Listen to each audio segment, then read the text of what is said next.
My name is Paul Bennett and welcome to this briefing from legaltraining.tv. I'm going to speak to you today about constructive dismissal in relation to TUPE transfers and a potentially fair ETO reason. This is in the aftermath of an EAP decision in Nationwide Building Society and Bennett and others, which has held that employees who resign in response to their jobs being downgraded and their bonus entitlements being reduced following a TUPE transfer were constructively dismissed. The dismissals were, however, not automatically unfair for being connected to the transfer, as the tribunal had been entitled to find that the dismissals were for valid economic, technical or organisational reasons entailing changes in the workforce under Regulation 7 of the TUPE Regulations 2006. The AT therefore has decided that entailing changes in the workforce in this regard does not mean that the whole workforce must be affected.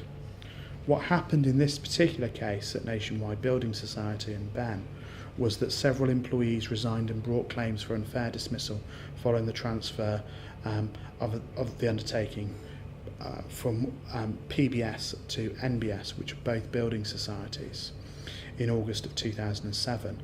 They cited various fundamental breaches of the employment contract and other detrimental treatment for reasons for their resignation.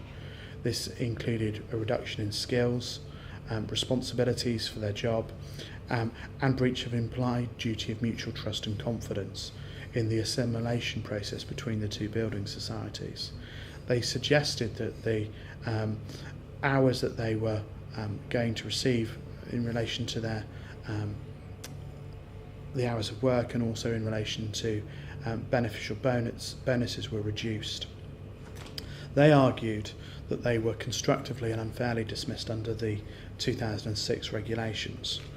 What the appeal has indicated is that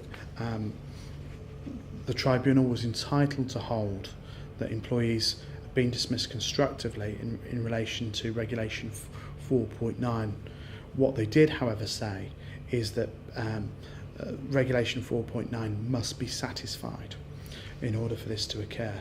The downgrading of the jobs and the reduction in earning capacity under the new bonus scheme rightly led the tribunal to believe that Regulation 4.9, which protected the employees, was engaged.